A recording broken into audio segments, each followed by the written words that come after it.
역대상 11장 1절에서 9절입니다. 온 이스라엘이 헤브론에 모여 다윗을 보고 이르되 우리는 왕에 가까운 혈족이니이다. 전에 곧 사울이 왕이 됐을 때에도 이스라엘을 거느리고 출입하게 한 자가 왕이시었고 왕의 하나님 여호와께서도 왕에게 말씀하시기를 내가 내 백성 이스라엘의 목자가 되며 내 백성 이스라엘의 주권자가 되리라 하셨나이다 하니라. 이에 이스라엘의 모든 장로가 헤브론에 있는 왕에게로 나아가니 헤브론에서 다윗이 그들과 여호와 앞에 언약을 맺음에 그들이 다윗에게 기름을 부어 이스라엘의 왕으로 삼으니 여호와께서 사무엘을 통하여 전하신 말씀대로 되었더라. 다윗이 온 이스라엘과 더불어 예루살렘 곧 여부스에 이르니 여부스 땅의 주민들이 거기에 거주하였더라.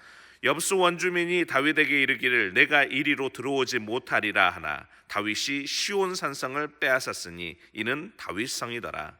다윗이 이르되 먼저 여부스 사람을 치는 자는 우두머리와 지휘관으로 삼으리라 하였더니 수르야의 아들 요압이 먼저 올라갔으므로 우두머리가 되었고 다윗이 그 산성에 살았으므로 무리가 다윗 성이라 불렀으며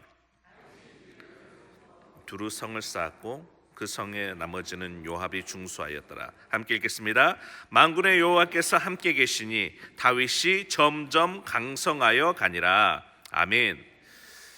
네, 이제 우리가 역대상 말씀을 계속해서 우리 아침에 보고 있습니다. 매일 성경으로 우리가 함께 묵상하고 있고 새벽 예배도 말씀을 나누고 있습니다.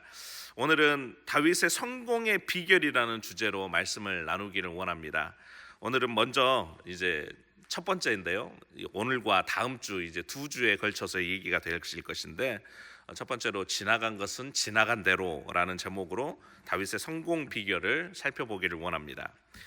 제가 가장 좋아하는 영화 중에 하나가 인셉션이라는 영화가 있습니다. 혹시 인셉션이라는 영화 보신 분 계신가요? 예, 안 보신 것 같아요. 한 15, 16년 이상 이렇게 된 영화 같은데요. 크리스토퍼 놀란이라는 아주 그 유명한 감독이 만든 영화입니다.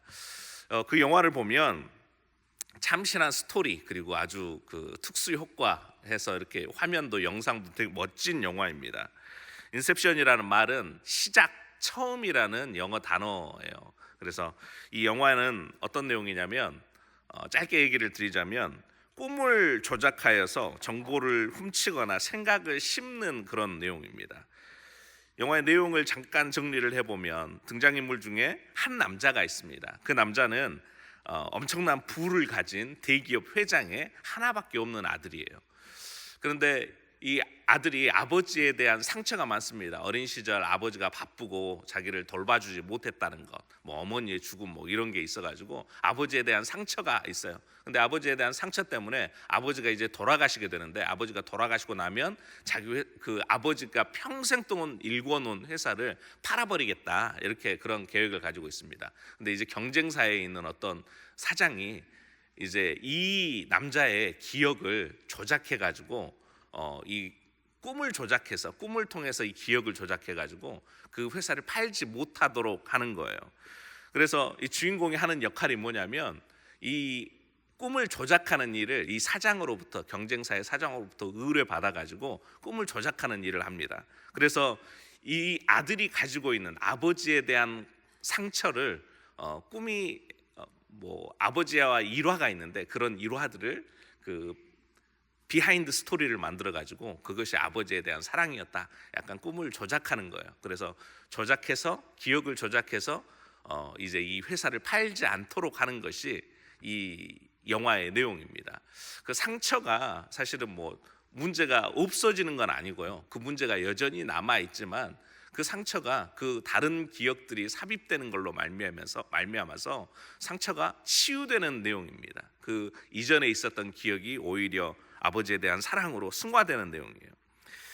여러분도 아마 상처 치유를 경험해 보신 적이 있으신가요? 영적인 치유도 있을 것이고 우리의 삶 가운데 일상 가운데도 일어나는 그런 치유도 있을 것입니다.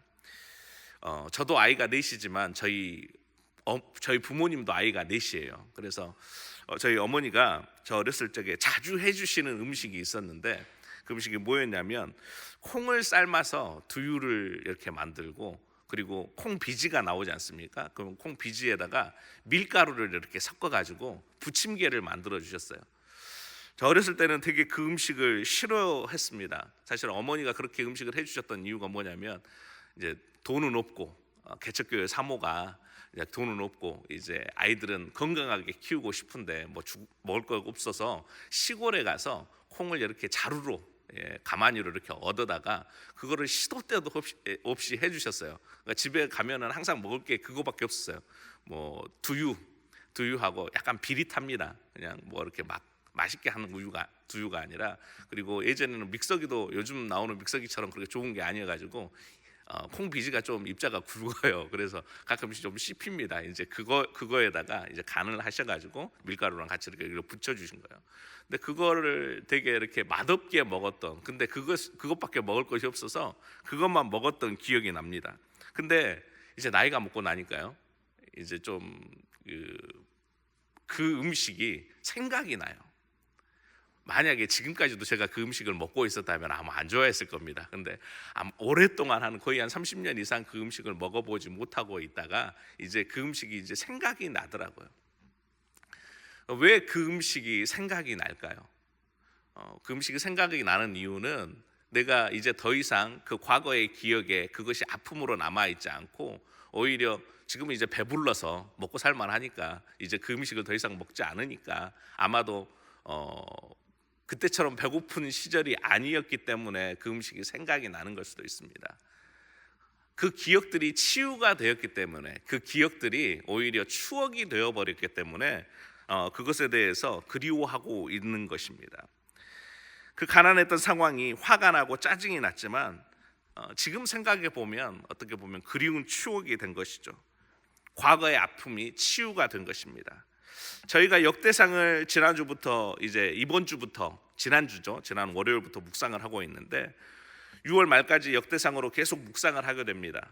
근데 역대상의 이야기는요, 처음부터 끝까지 1장부터 9장까지는 족보가 나오고 10장에서는 사울의 이야기가 나오고 11장부터 오늘 본문부터 쭉 계속해서 다윗의 이야기예요.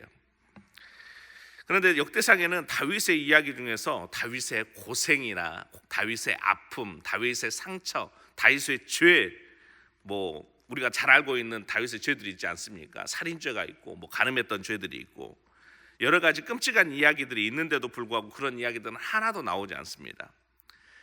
단 한 가지 기록된 다윗의 죄가 있다면 21장의 인구조사 내용이 나와요. 그런데 오히려 그 인구조사도 다윗의 죄를 막 드러내고 다윗이 있었던 그런 역사적인 상황들에 대해서 설명하기 위한 그런 내용이 아니라 오히려 다윗의 회개와 리더십이 더 돋보이게 되어지는, 다윗이 죄를 졌음에도 불구하고 아주 하나님 앞에 훌륭한 사람이었다, 하나님 앞에 건전한 사람이었다라는 것이 이렇게 드러납니다. 오히려 미담이 되는 그런 내용이에요. 왜 역대상에서는 그런 다윗의 연약함이나 죄가 드러나지 않을까요? 오늘 본문도 다윗이 이제 역대상에서 처음으로 등장하는 장면인데요, 오늘 모든 이스라엘 지파 앞에서 다윗이 왕으로 추대되는 장면이 오늘 본문의 내용입니다. 그런데 이 이야기는 사실 오늘 본문 우리가 1절부터 9절까지 읽었던 그 내용처럼 단순한 이야기가 아니에요.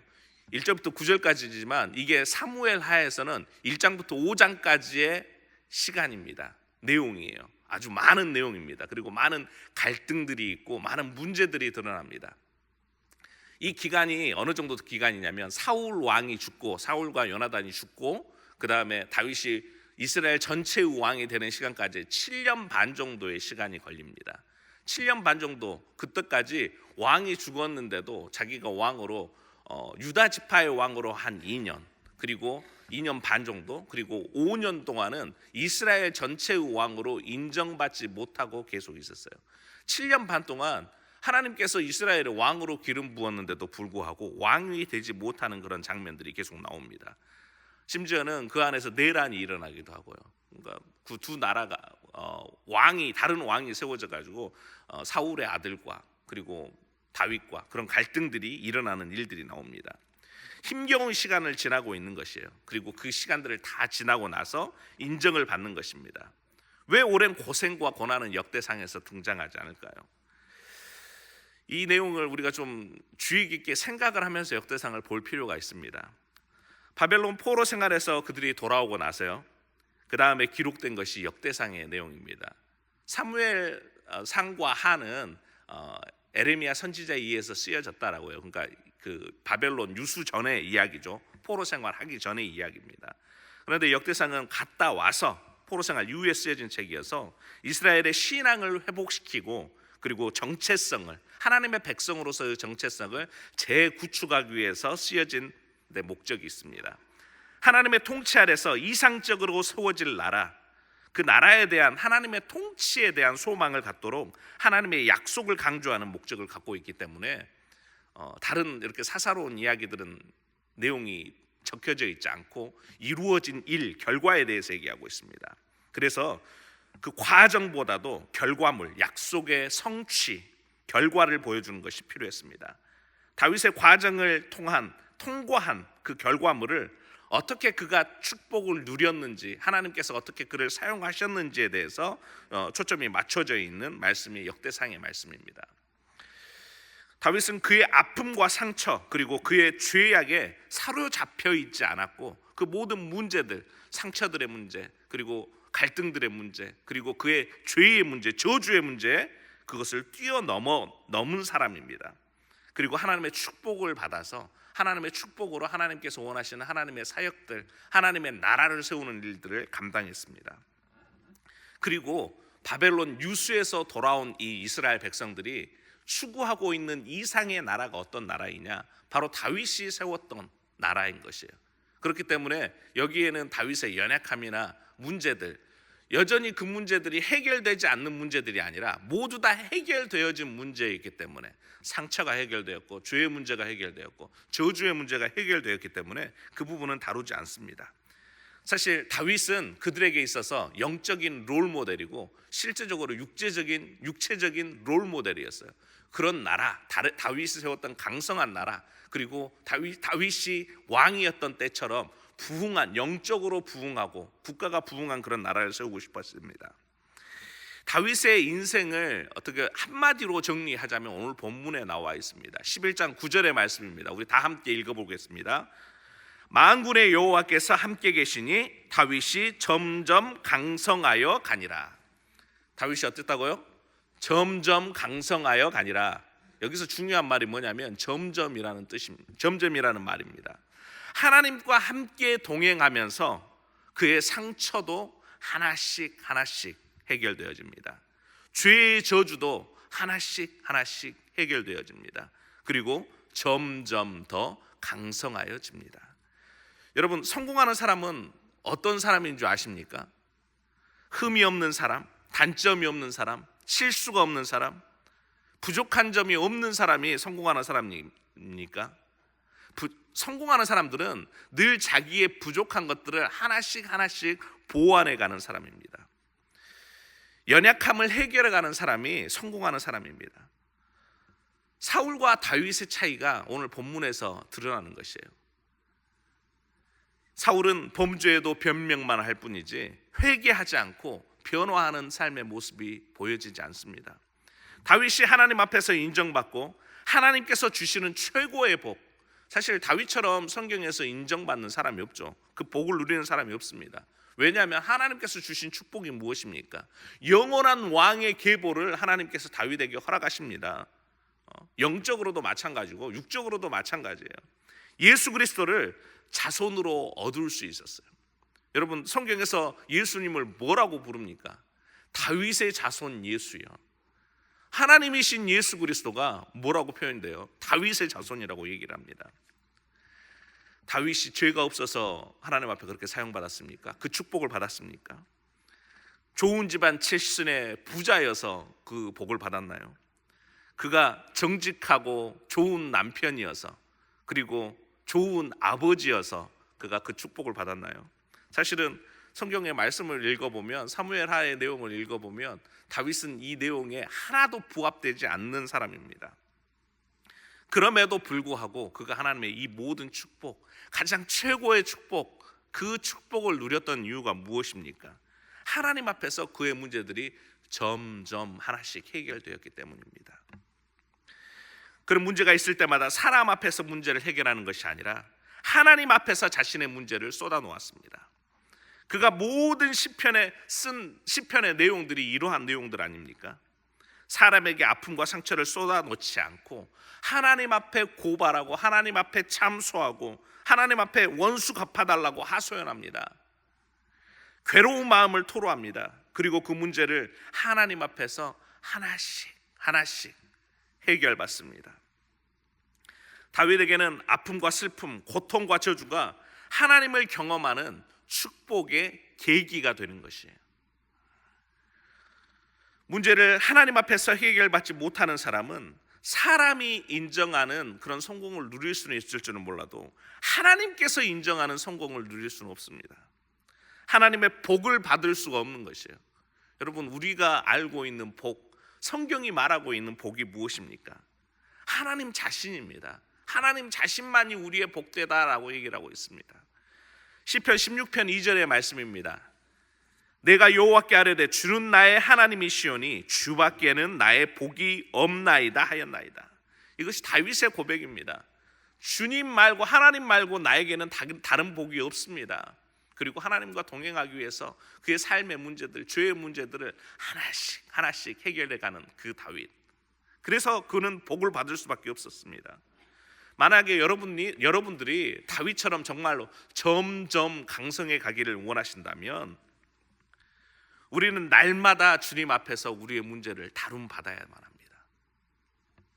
여러분 아마도 내적 치유라는 용어를 들어보셨을 것입니다.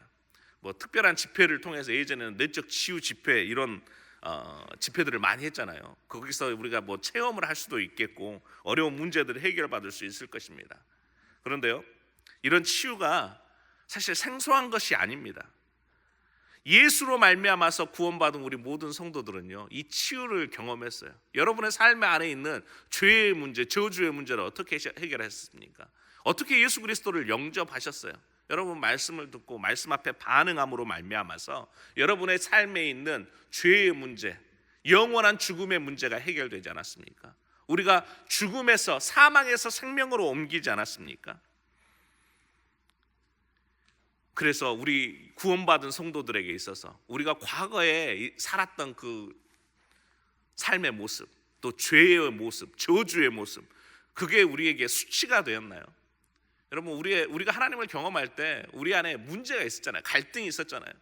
근데 그 문제들이 부끄러운 일입니까? 여러분 만약에 여러분 그것이 부끄럽다면 다시 한번 여러분들이 받은 구원을 생각해 보셔야만 합니다. 더 이상 그것이 수치가 아니라요, 고통이 아니라 하나님의 은혜와 사랑이 더욱 드러나고 강조되어지는 우리의 삶 가운데 계기가 되어야만 합니다. 우리가 그 상황을 생각할 때 그것이 우리의 간직이 돼야 돼요. 내가 그런 존재였는데도 불구하고 하나님께서 나를 구원하셨다, 하나님께서 나를 사랑하셨다 발견하게 돼야 되는 것입니다.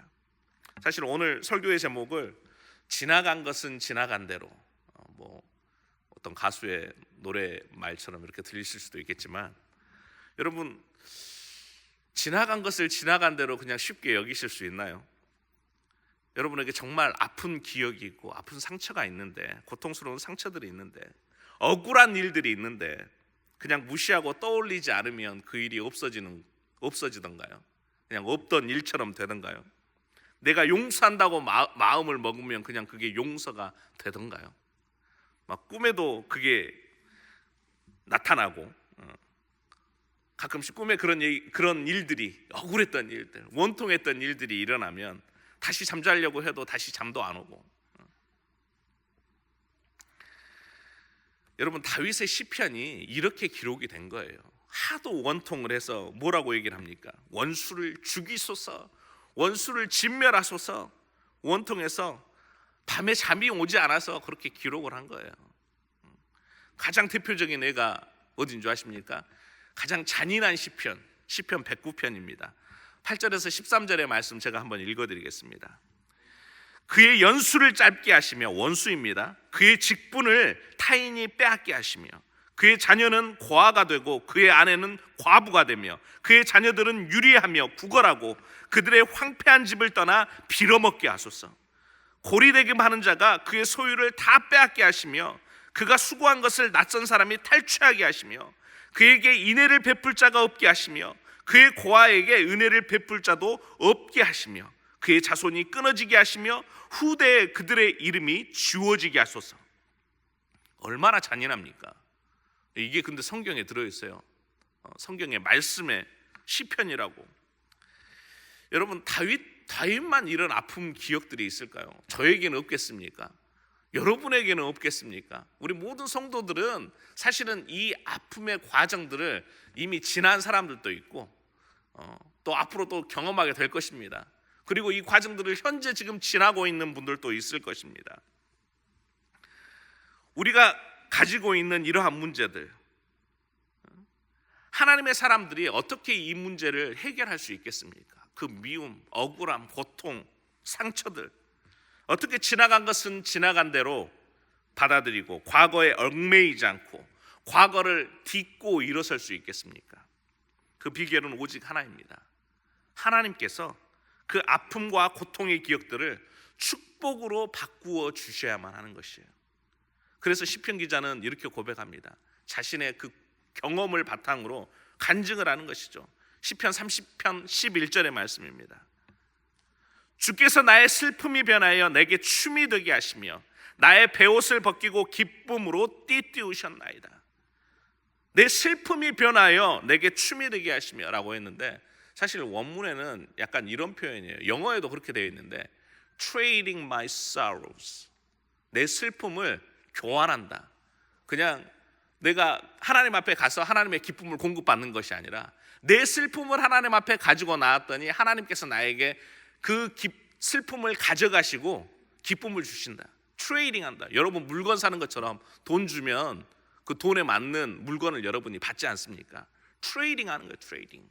하나님 앞에서 하나님께서 나에게 기쁨을 주셨는데 어떻게 그 기쁨을 주셨냐? 내 슬픔을 하나님 앞에 드렸더니 하나님께서 나에게 슬픔을 주셨다. 여러분, 이 변화의 과정들이 우리에게 반드시 있어야만 합니다. 이것이 바로 내적 치유의 과정이에요. 여러분, 내적 치유의 과정은 이 두 가지의 단계가 있습니다. 첫 번째입니다. 인식의 변화가 일어나야 돼요. 인식의 변화. 우리의 인간적인 시야가 하나님의 시야로 변화되어야만 합니다. 하나님이 바라보고 있는 나의 삶, 나의 모습으로. 이걸 조금 이렇게 있는 말로 표현해 보자면 패러다임 시프트라고 합니다. 여러분들이 가지고 있는 가치관이 변화되는 것이에요. 생각이 변화되는 것입니다. 똑같은 물건을 봐도, 물체를 봐도 이쪽에서 보면 다르고 저쪽에서 보면 다르겠죠. 그리고 가까이 거리에서 보면 다르고 먼 거리에서 보면 다르겠죠.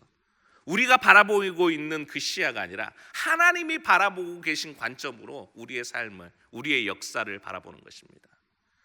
우리의 상황을 바라보는 것이에요. 사실 그 시야가 역대상의 시야입니다. 억울하고 원통한 상황들을 하나님께서 우리를 축복하시기 위한 방편으로 도구로 삼으셨다는 것을 깨닫는 것이에요. 하나님의 눈으로 바라보는 것입니다. 사실 그 일인 어떻게, 그 시야의 변화가 어떻게 가능하겠습니까? 하나님 앞에서만 가능합니다. 하나님의 눈으로 우리의 삶을 바라보면서 하나님께서 우리의 삶을 주관하신다는 것을 인정하고 우리를 향하신 하나님의 계획이 선하시다는 것을 고백하게 되어지는 과정. 우리의 인식이 그렇게 변화되는 것입니다. 그 두 번째입니다. 상상을 초월하시는 하나님을 경험하는 것. 상황을 초월하시는, 우리의 모든 문제와 우리의 모든 상황을 초월하시는 하나님을 경험하는 것입니다. 그 인식의 변화와 더불어서 하나님과 동행하는 삶으로 말미암아 우리의 삶에 역사하시는 그 하나님, 그 하나님을 경험해야만 합니다. 문제가 해결되고 하나님께서 이끄시는 축복의 길로 나아가게 되는 것입니다. 그 축복을 경험하기 위해서는 반드시 우리의 시야가 변해야만 합니다. 인식의 변화가 먼저인 것이고요. 그렇게 되어졌을 때 우리는 우리의 상황 가운데 역사하시는 하나님을 붙잡을 수 있습니다. 이러한 과정을 통해서 우리는 과거의 아픔, 상처, 원통함, 억울함, 그 모든 저주로부터 온전한 치유가 일어나고 자유케 되어질 수 있는 것입니다. 더 이상 그 부정적인 과거 때문에 고통받지 않습니다. 발목이 잡히지도 않습니다. 이와 같은 과정이 우리의 신앙생활을 통해서 반드시 이루어져야만 하는 것입니다. 우리가 지금 드리고 있는 우리의 예배, 우리의 기도, 우리의 찬양, 말씀을 묵상하는 것, 말씀을 읽는 것, 말씀을 공부하는 것, 이 모든 것은 우리의 시선을 변화시키는 작업이어야 돼요. 여러분, 우리의 가치가 변하려면 어떻게 해야 됩니까? 우리의 가치를 주님 앞에 내려놓아야만 합니다. 여러분, 우리의 기도가 어떤 것입니까? 그저 우리가 말씀을 볼 때, 기도할 때 그냥 우리가 주문 외우듯이 하는 것입니까? 말씀을 읽는 것도 그냥 내가 말씀을 읽기 위해서 읽는 것입니까? 아닙니다. 우리의 생각을 하나님의 생각으로 바꾸기 위해서, 그렇게 기도하지 않고 그렇게 우리가 말씀 보지 않는다면 말씀 보는 것은 정말로 의미 없는 종교 생활이 되어지는 것입니다. 여러분, 우리의 예배도 마찬가지입니다. 우리의 예배, 여러분의 시간을 드리고 재정을 드리고 여러분의 마음을 들여서 예배하는 것, 무엇 때문이죠? 여러분, 이 모든 행위는 여러분을 부정하는 것이에요. 나의 시간을 부정하는 것이고 나의 존재를 부정하는 것입니다. 그리고 누구에게만 가치를 두는 것입니까? 하나님만 가치 있습니다 라고 하는 것이 우리의 예배여야 돼요. 그 가치가 인정되어지는 예배,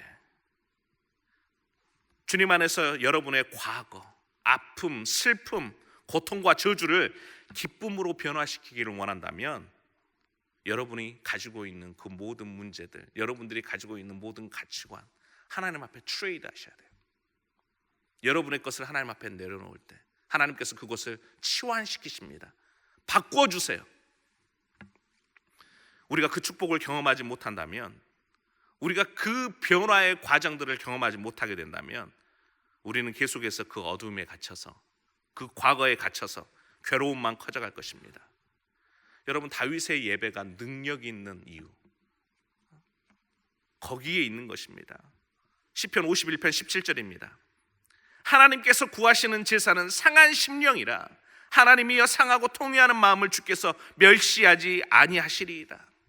그의 모든 통회하는 마음을 하나님 앞에 가져가서 하나님께서 그것을 트레이드 해주십니다. 뭘로요? 하나님의 마음으로, 하나님의 계획으로.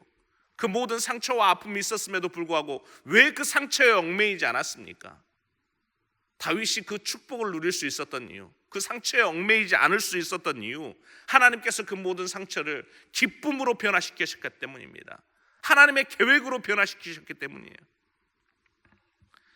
그는 그의 모든 상처와 아픔, 죄와 저주를 하나님 앞에서 해결받았습니다. 더 이상 부정적인 것들이 그의 발목을 잡고 있을 수 없었습니다. 그리고 그는 하나님의 임재의 역사에 하나님이 함께 하심으로 말미암아서 점점 더 강성하여져 갔습니다. 말씀을 정리하겠습니다. 하나님을 만나는 예배를 드리셔야만 합니다. 기도하며 말씀 묵상을 하며 말씀을 읽으면서 주님 앞에 쏟아놓고 문제를 해결받으셔야만 합니다. 그리고 주님과 함께 변화되셔야만 합니다. 교회를 다니는데도, 말씀을 읽는데도, 묵상을 하는데도 우리의 삶이 변화되지 않는다면, 우리의 시야가 변화되지 않는다면 그것은 잘못된 것입니다. 우리의 삶이 변화될 때 하나님께서 우리의 슬픔을 변하여 춤이 되게 하시고 고통을 벗기고 기쁨으로 띠띠우실 것입니다. 하나님과 함께 지나간 것은 지나간 대로 흘려보낼 수 있습니다. 성도님들은 점점 강성하여질 것입니다. 다윗이 경험했던 그 축복과 성공을 경험하게 되실 것입니다. 반드시 기억하십시오. 우리가 하나님의 눈으로 우리 자신과 삶을 바라보지 못하고 우리의 실패를 하나님의 성공으로 바꾸지 못한다면 우리의 상처와 저주에서 결코 자유할 수 없습니다. 로마서 8장 1절과 2절의 말씀 우리 함께 읽고 말씀을 마치겠습니다. 그러므로 이제 그리스도 예수 안에 있는 자에게는 결코 정죄함이 없나니 이는 그리스도 예수 안에 있는 생명의 성령의 법이 죄와 사망의 법에서 너를 해방하였습니다. 아멘. 기도하겠습니다.